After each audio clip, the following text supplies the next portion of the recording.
explore natin guys itong 1,000 trees. Ang ganda, di ba? Shopping center yan. May white na ganun. So maganda dong mag-picture. Medyo complicated lang yung pag-order dun sa 13D Marzo.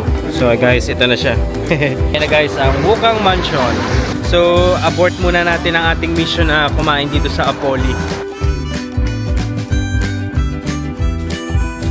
Good morning mga friends and welcome to another travel series here in Shanghai. And today we are going to 1,000 Trees Shopping Center. Pero syempre hindi tayo magsha-shopping mga friends dahil magpi-picture-picture tayo. So guys, ang oras na is mag-aalas 12 na. So nag-sleep in kami for today's video kasi nga pagod kami sa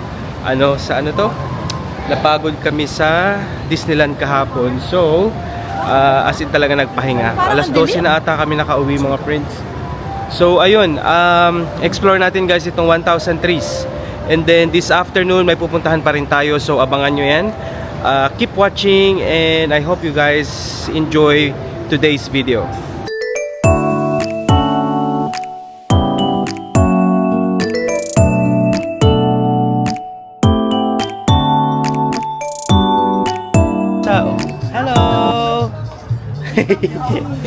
Ming Ming, oh wag niyo ilapit kay Jess yan, ma-attach yan. Ayan oh.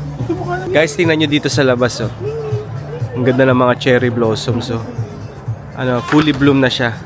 So pupunta tayo diyan guys, tapos kailangan nating tumawid across the bridge kasi doon daw yung magandang picture nitong 1,000 trees. Mga friends, pag akyat niyo doon sa second floor, merong doon, may nakalagay doon guys na parang arrow na nakalagay na Riverside Art something. So i-follow nyo lang yun guys kasi dito nyo yun makikita. Yun o, ito pala yung pinakang parang landmark. Ayan yung Azul Italiano. Hindi masyadong makita pero Azul at Italiano yan. Kailangan nating makatawid dun sa kabila. Merong bridge dun. Yun yung sikat na bridge. So medyo madaming tao dito ngayon guys. Ang daming mga nagpipicture-picturean. Siguro kasi holiday din kaya ganun. Tingnan nyo, ayan may nagpipicture-picture din guys dito sa may salamin no. Picture-picture daw kami dito din. Tingnan nyo, ayan yung parang overview pa lang ng 1,000 trees na building. Ang ganda, di ba? Shopping center yan. So ayun mga friends, nagbabasa-basa ako sa sa Google right now about 1,000 trees. So sabi dito, 1,000 trees, a striking mixed use development in Shanghai Putuo district designed by Heatherwick Studio. So ayun. So it resembling two mountain peaks covered over 1,000 trees and 2,500 plus plants. O nga no, mukha siyang dalawang bundok. Ito yung isang bundok, ito yung isang bundok, tapos ito yung isa. Ayan, dyan. So ang ganda lang mga friends kasi 'di ba, may cherry blossoms along the side nito, itong 1,000 trees. As in, saktuhan natin na may mga ganyang effect. At maganda yung season na pumunta tayo dito. Paka-awkward niya. So ayan na po, nag-picture po siya. Hindi, ganyan yung sasabi. Binibidyoan po siya. Ay, maraming taong nakapaligay. Awkward Yeah. Model po ang for today's video ng friend niya. So tapos na kami guys magpicture-picturean. So hanapin nyo lang guys yung bridge niya yan oh. Yung parang may white na ganun. So maganda dong magpicture. May nag-o-offer sa akin guys ng ng picture. Ang isa daw na shot is 30 yuan. So tama ba? 30 yuan. Oo, tama nga. Baka masabi ko na naman kasi is yen. So sabi ko, ayoko dapat kukuhanin ko na yung isa. Kaso sabi niya, hindi, mag-picture ka ulit. Na-awkward na ako. Ayoko nung ganun. So sabi ko, no, I'm okay. So mga friends, papunta na kami ngayon ng Angfo Road. So to start with, tayo guys, wait lang. Andito na yung Uber namin Update ko kayo maya.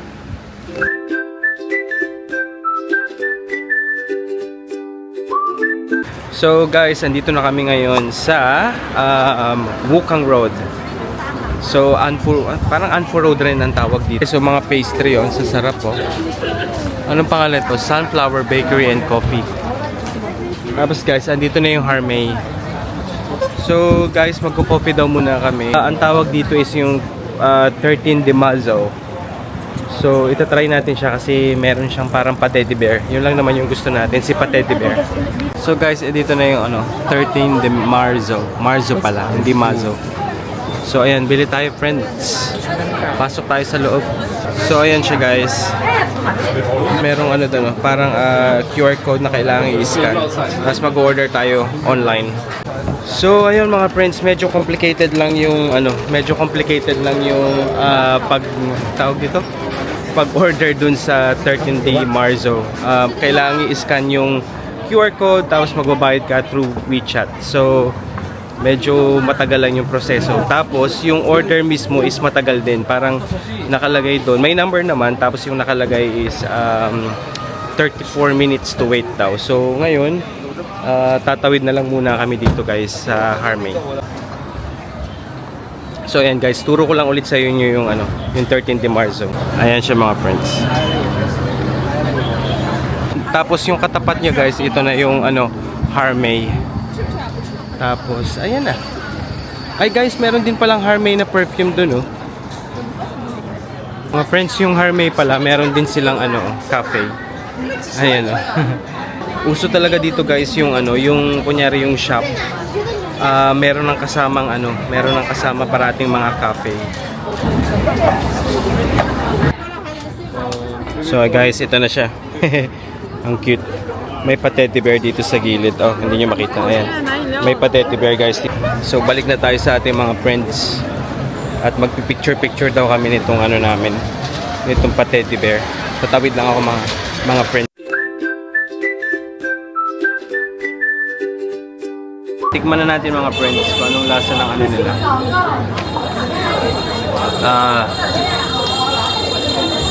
Yung flavor niya guys, medyo balance lang. Hindi lumalaban yung kape. As in, super balance lang. Ramdam mo yung kape pero hindi ganun ka hindi ganun ka katapang. So okay to guys, masarap to. Sorry, you need to get a light with me, Ay, ang bango. Guys, so ito yung mga pwedeng mabili dito. Ang ganda. Nalambot ako. Bakit? Ano nangyari sa'yo? Ang dami. Ay, ito may mga pa teddy bear Ano to? Sis, ano to? Yung La Roche-Posay. Ay guys, meron daw La Roche-Posay. Guys, so ito. Ito ang La Roche-Posay. La Posay. So guys, andito tayo sa kabilang side ng Harmay na diyan tayo pumunta kanina. So pumunta tayo dito guys sa isang shop nila. Ano naman ito? I think puro pabango. So pasukin natin. Nag-wait lang kami ng nakapila lang kami pero nasa unahan na naman kami ng pila. Guys, ito na ang mga pabango. Ang liliit ng mga size niya which is good. Pwede mga pang travel. Ayan May hinahanap tayong mga brands. Si Jan lang naman palang magkakagusto dito. Ang dami Ang daming mga options guys. Ayan. Ito 50% off The Yulong Armani. Armani. Pero 50% off siya. Ito. So, ayun mga friends, tapos na kami doon sa Harmay. Maglalakad na kami ngayon dito sa Wukang Road. So, explore natin siya guys. So, ayan guys. So, ito yung pinakang Wukang Road ang tawag dito guys. Pwede kang mag-bike dito. Pero hindi natin alam kung saan tayo Hindi natin alam kung saan tayo magre-rent. So, guys, itong road na to puno ng mga shops. So, different shops. So, hindi ko alam kung usually mga local ata yung mga nakikita ko sa review pero tingnan natin kung anong mga makikita natin along the way to the Wukang Mansion.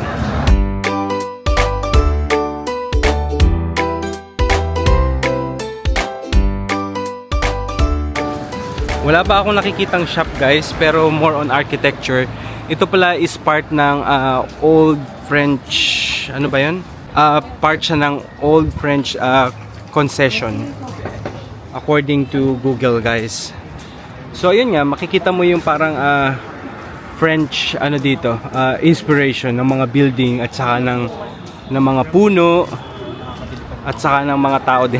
Joke lang, hindi mga tao.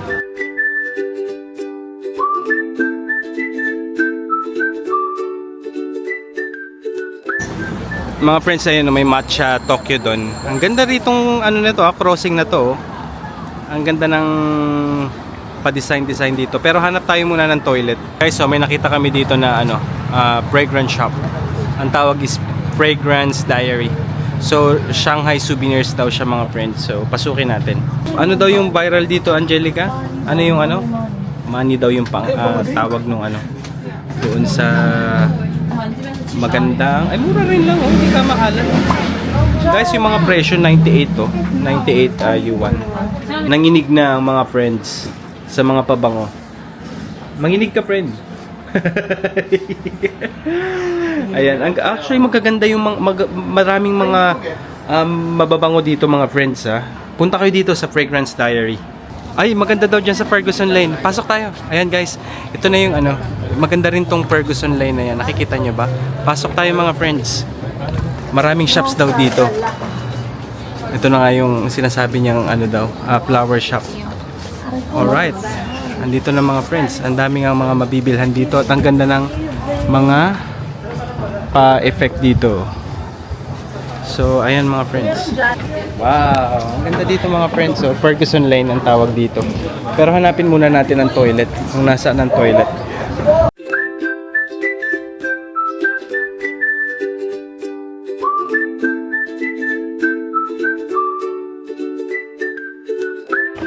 Mga friends, oh, ang gaganda talaga ng mga building dito. Oh. Ayan pa lang, oh, parang mansion kung nakatira ka dyan, no? Tapos sisigaw ka dun sa itaas ng ano, taho. Sabi mo, kasi may dadaang taho dito, 'di ba? Tapos sasabihin mo, taho! 'Di ba? Eh kaso nasa third floor ka pa. So, ayun. Pero ang ganda ng mga bahay dito, ah. 'Di ba? Ayan, appreciate you guys. Tapos puntahan nyo na rin ang ano, puntahan nyo na rin ang Shanghai kasi I would say na must visit siya. Ang ganda talaga, hindi ko na ano to guys ha. Hindi ko to na in-expect. Ano masasabi nyo guys sa Wukang Road? I like the place, the culture, it's vibing. Ano ba? Very laid back. Ayan no, di ba? The vibe. Para talagang Songsu. Ano yung Songsu? Sa Korea. Parang siyang Harajuku naman. Harajuku? Harajuku, mali. Harajuku. Harajuku. Wow. Baka pinalitan. Harajuku. Napalitan na. Si Harry pala. Diba guys, so, di ba? Ito na yung ano, yung Wukang Mansion. Pero hindi ko muna ipapakita sa inyo guys yung naandun sa harap nito. Antayin nyo, kakain muna kami. Guys, mag-lunch muna kami dito sa Hangshang Noodles Bar. So, akyat tayo mga friends. Ayan. So, kung nagugutom na kayo at nandito kayo sa Wukang Mansion, dito lang kayo kumain mga friends.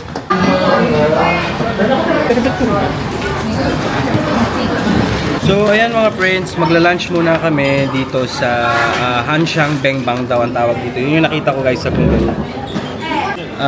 Medyo mahirap lang guys mag-order kasi ano to?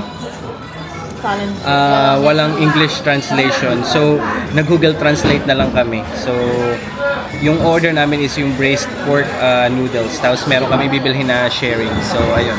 So, kailangan nyo palang i-open muna yung Alipay na app. Tapos dun sa Alipay app, meron dun option na to scan. Tapos dun pa lang kayo mag-order. So, ayun. Na-figure out na rin namin kasi may tumulong sa amin mga friends. Ito na yung noodles. Oh. Ang laki ng servings. Grabe, oh. Ayan na guys, ang Xiaolongbao. So, subukan ko ng mga friends yung lasa nung soup. Masarap, natikman mo na. Ito na guys.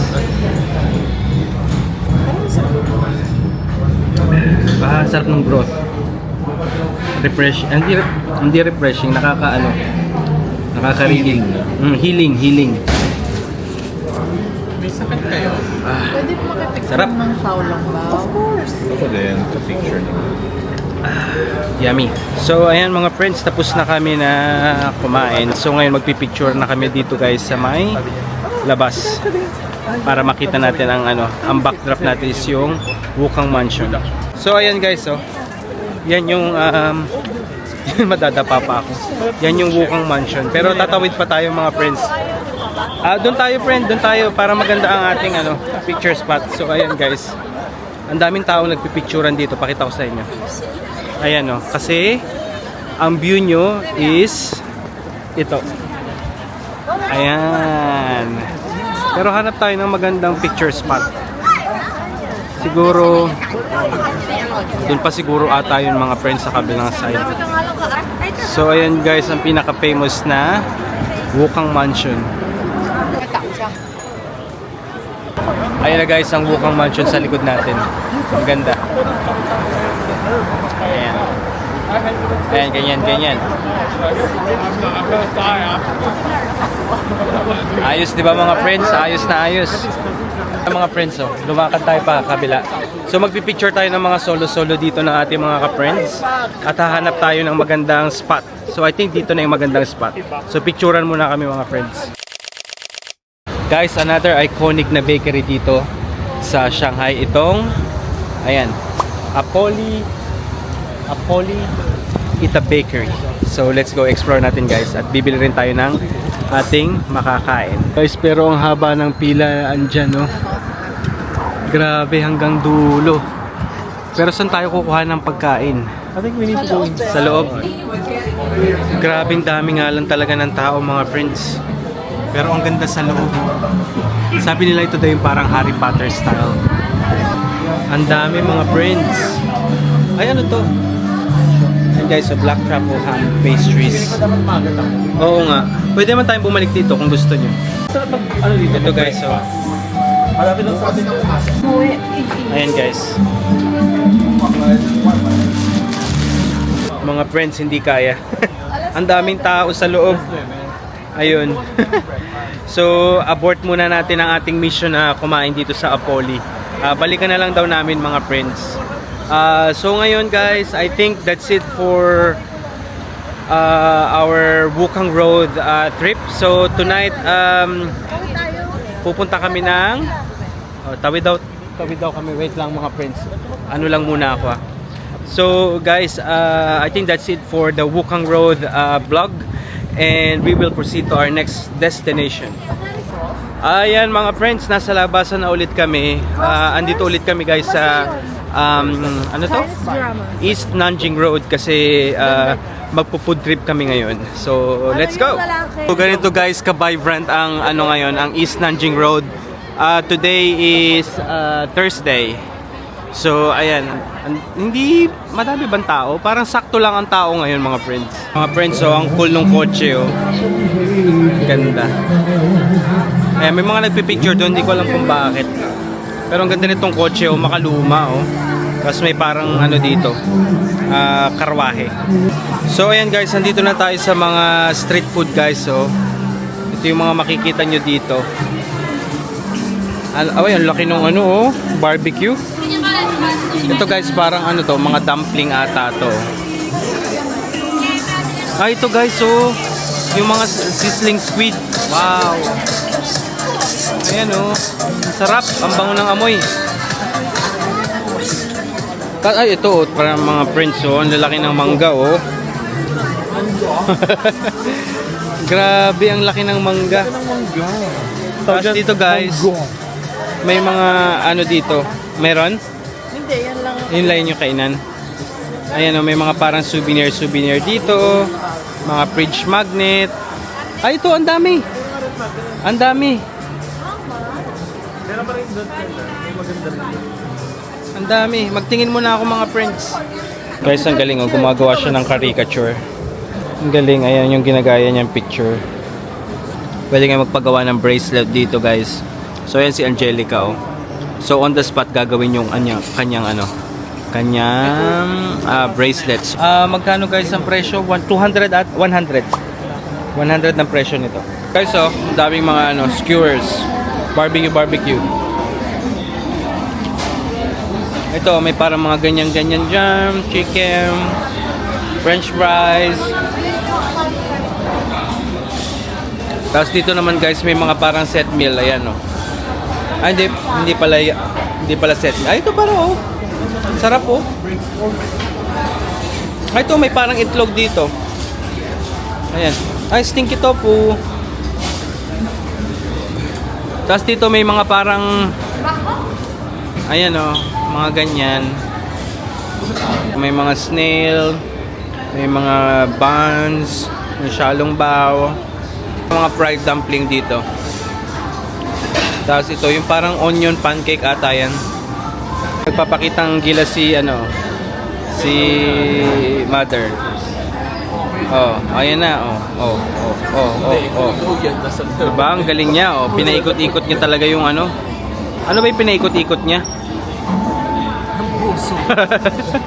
Ito yung Michelin daw pala to guys. Pakita ko sa inyo yung pangalan maya pag naandun na tayo sa ano. Pag naandun na tayo sa harap. Dahu Shon Shenzhen. Ayan. Medyo masungit lang yun si ate pero okay lang naman. Ayan guys yung shop. Dito lang yan sa gilid. Medyo masungit lang. So hindi worth it yung pagiging Michelin nila guys. First time kong masungitan dito guys ng ayun, saka mali pa yung binigay sa akin. Parang dinoble charge ako. Parang na-scam pa ako dito kay ano nito, kay Michelin na to. Pero okay lang, ayan yun na. Anyway mga friends, so hanggang dito na lang ulit ang ating vlog for today, and I hope to see you guys again on my next vlog. And please subscribe para maging updated kayo sa aking mga mga travel series, and siguro mag-ano na rin tayo ng lifestyle vlog. Pwede ba yun? Anyway, suggest kayo guys, comment lang kayo, and I'll see you guys on my next vlog. Goodbye and have a good night.